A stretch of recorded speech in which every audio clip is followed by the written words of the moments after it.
रात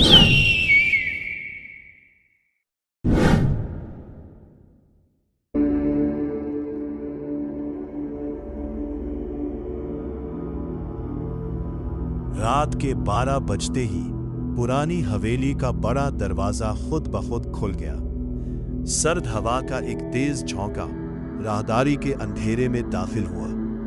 फहद ने कांपते हाथों से टॉर्च जलाई, मगर उसकी रोशनी मध्यम थी। उसे अपने पीछे किसी के भारी और गीले कदमों की चाप सुनाई दी। जब उसने मुड़कर देखा तो वहां सिर्फ एक काला साया खड़ा हुआ था। साये के चेहरे की जगह पर सिर्फ 2 चमकती हुई सुर्ख आंखें मौजूद थीं।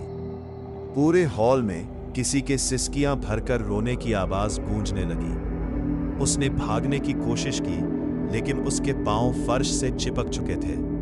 दीवारों पर लगी पुरानी तस्वीरों के चेहरे अचानक बदलने लगे थे।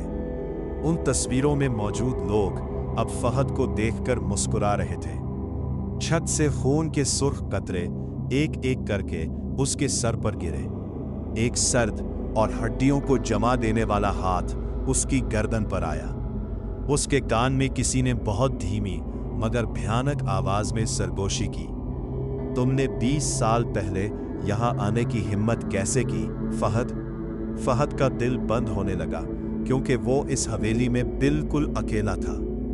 अचानक उसके फोन की स्क्रीन रोशन हुई और एक मैसेज नमूदार हुआ। मैसेज पर लिखा था, तुम्हारे पीछे खड़ी चीज मेरी मां नहीं है। उसने घबराकर फोन देखा तो पता चला कि सिग्नल सिरे से गायब थे। अब हॉल की तमाम रोशनियां एक जोरदार धमाके से गुल हो चुकी थीं। तारीकी इतनी गहरी थी कि उसे अपना हाथ भी नजर नहीं आ रहा था। फिर उसके सामने एक पुराना लकड़ी का संदूक खुद ही खुल गया। उस संदूक के अंदर से एक कटी हुई गर्दन बाहर की तरफ उछली। उस गर्दन के होंठ हल रहे थे और वो फहद का नाम पुकार रही थी। खौफ के मारे फहद के मन से एक चीख भी निकलना बंद हो गई थी। उसे महसूस हुआ जैसे कोई पोशीदा ताकत उसे पीछे खींच रही हो। दीवार पर लगी बड़ी घड़ी की सुइयां अब उल्टी सिमत में घूम रही थी। वक्त जैसे रुक गया था और मौत का साया उसके बिल्कुल करीब था। उसने आखिरी बार खुदा को याद किया और अपनी आंखें सख्ती से बंद लीं। जब सुबह हुई तो पुलिस को हवेली से सिर्फ एक खाली टॉर्च मिली। फहद का कोई नामो निशान न था, बस दीवार पर एक नया साया था। फहद की गुमशुदगी के ठीक 1 साल बाद उसका भाई सारिम वहां आया। वो अपने भाई को ढूंढने 80 आसेब ज़दा हवेली के सामने खड़ा था। शाम के साए गहरे होते ही हवेली का माहौल यकसर बदलने लगा था।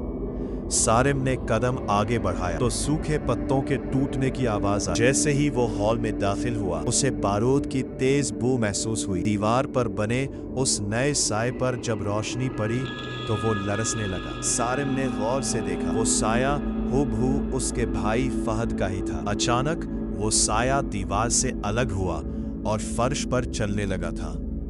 खौफ की एक सर्द लहर सारिम की रीढ़ की हड्डी में दौड़ने लगी थी।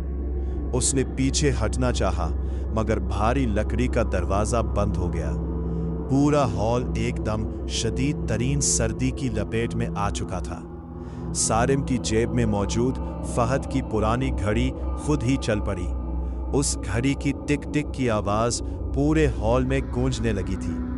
तभी छत से एक रस्सी नीचे लटकी जिस पर खून के धब्बे थे। एक गैबी ताकत ने सारिम का गला दबाकर उसे ऊपर उठा दिया। उसका दम घटने लगा और उसे हर तरफ धुंधला नजर आने लगा। उस धुंध में उसे फहद का चेहरा दिखाई दिया, जो बुरी तरह मस्ख था।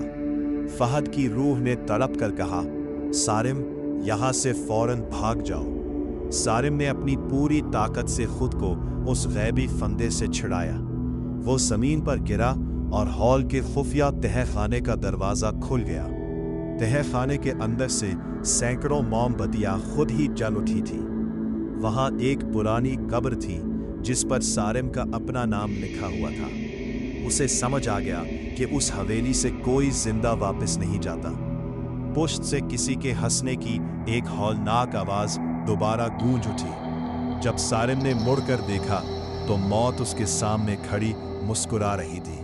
सारिम ने अपनी कब्र पर अपना नाम देखा तो उसका दिमाग सुन्न हो गया। मौत का वो हौलनाक साया अब आहिस्ता आहिस्ता उसकी तरफ बढ़ रहा था। तहखाने की गिरती हुई दीवारों से खौफनाक चेहरे निकलने लगे। चारों तरफ से चीखों का एक ऐसा तूफान उठा कि कान फट गए। सारिम ने भागने के लिए सीढ़ियों की तरफ आखिरी छलांग लगाई, मगर वो सीढ़ियां अचानक गायब हो गईं और वहां गहरी खाई थी। इसी पल फहद की रूह नमूदार हुई और उसने सारिम का हाथ थामा। फहद ने चिल्लाकर कहा, इस हवेली का राज इस पुराने चिराग में है। तहखाने के वसत में एक दीमक ज़दा पुराना चिराग जल रहा था। वही चिराग इस हवेली की तमाम शैतानी ताकतों का असल मरकज था। साय ने सारिम को रोकने के लिए इस पर जोरदार हमला कर दिया। सारिम के जिस्म पर गहरे जख्म आए, मगर उसने हिम्मत ना हारी। वो रेंगता हुआ आगे बढ़ा और उसने चिराग को हाथ में उठा लिया। जैसे ही उसने चिराग को बुझाया, एक तेज रोशनी ने हॉल घेर लिया। वो हौलनाक काला साया तड़पने लगा और राख में तब्दील हो गया।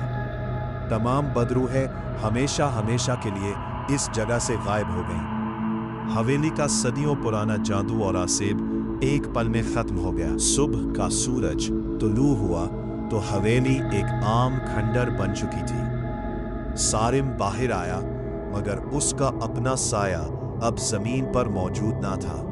वो समझ गया कि निजात की कीमत में वो खुद भी एक रूह बन चुका था।